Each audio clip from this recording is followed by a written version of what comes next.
जी हाँ दोस्तों, बहुत बहुत नमस्कार। मैं आपका अपना अविनाश त्रिपाठी आपके अपने यूट्यूब चैनल एक्सीट के आपके अपने पसंदीदा प्लेटफॉर्म ऑनलाइन पे उपस्थित हुआ हूँ। आज मैं आपके सामने आपकी रोचक तथ्य की श्रृंखला का एक नया वीडियो लेकर के आया हूँ।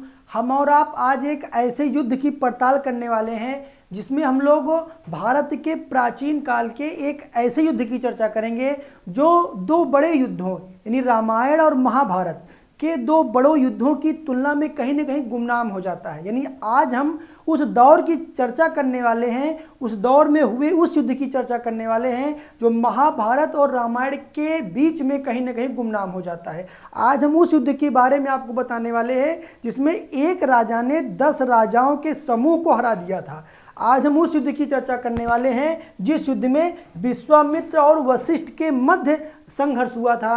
यानी आज हम आपके साथ चर्चा करने वाले हैं इतिहास के एक ऐसे युद्ध के बारे में जिसको दशराग युद्ध कहा जाता है, जो कि परुष्णी यानी रावी नदी के तट पे लड़ा गया था और ऋग्वेद के 7वें मंडल में इसका वर्णन किया गया है। जैसे कि आप बोर्ड पे देख पा रहे हैं, इस युद्ध का नाम है दशराग युद्ध, जो इतिहास के पन्नों में कहीं ना कहीं ऐसे गुमनाम है कि इस पे ज़्यादा चर्चा नहीं होती। तो आज मैं इस पर प्रकाश डालूंगा। इसका नाम है दशराग युद्ध, यानी 10 मतलब 10, राज्य मतलब राजा, युद्ध मतलब संघर्ष। यानी ये एक ऐसा युद्ध था जिसमें राजाओं के मध्य संघर्ष हुआ था, लेकिन 10 राजाओं का एक समूह था और एक राजा अकेला था। यानी एक राजा और 10 राजाओं के मध्य संघर्ष था। इस युद्ध का वर्णन ऋग्वेद के 7वें मंडल में है और पंजाब इसका युद्ध क्षेत्र था और परुष्णी यानी रावी नदी के तट पर यह युद्ध लड़ा गया था। इस युद्ध की पूरी कहानी ये है कि आप देख पा रहे हैं कि एक राजा थे और इनके अपोजिट 10 राजा थे।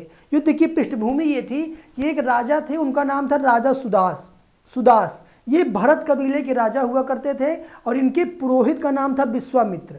लेकिन इन्होंने किसी कारणवश विश्वामित्र को पुरोहित के पद से हटा दिया और इन्होंने वशिष्ठ को पुरोहित के पद पे रख लिया। और ये बात विश्वामित्र को बहुत बुरी लगी।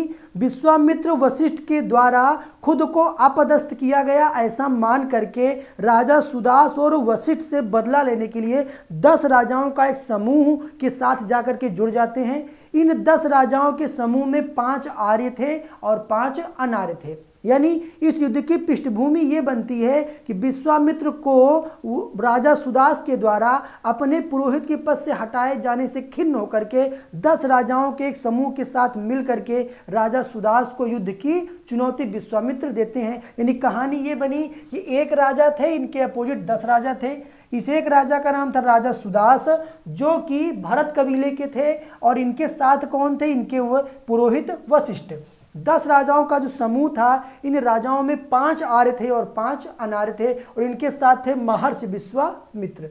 ये संघर्ष होता है और जैसा कि आपको लग रहा होगा कि 10 राजा हैं और एक राजा है, तो कहीं ना कहीं युद्ध में जीत 10 राजाओं की होगी। लेकिन इससे पृथक इस युद्ध में राजा सुदास की जीत होती है, जो कि भरत कबीले के थे, जो कि तृतीय वंश से आते थे। और इन्होंने न केवल 10 राजाओं को हराया बल्कि विश्वामित्र को भी पराजित किया था। यानी एक राजा सुदास ने 10 राजाओं के समूहों को पराजित किया था। और इस पूरे युद्ध का वर्णन, इस पूरे कथाक्रम का वर्णन ऋग्वेद के 7वें मंडल में किया गया है। ये एक ऐसा युद्ध है जो कहीं ना कहीं इतिहास के पन्नों में गुमनाम है। मैं उम्मीद करता हूँ ये युद्ध किन परिस्थितियों में हुआ, क्यों हुआ, कहाँ वर्णन है, सारी बात आपको समझ में आ गई होगी। ये युद्ध आपको कैसा लगा, ऐसा अन्य वीडियो अगर आप चाहते हैं तो कमेंट करके बताएंगे। साथ ही वीडियो में आपके लिए मैं एक प्रश्न भी डालना चाहूँगा कि आप लोगों को कमेंट करके बताना है कि हमारे ऋग्वेद में कुल कितने मंडल हैं। तो मिलते हैं आप लोगों से एक नए रोचक तथ्य के साथ। तब तक के लिए बहुत बहुत धन्यवाद। वीडियो को खूब शेयर कीजिएगा सभी दोस्तों के साथ। धन्यवाद।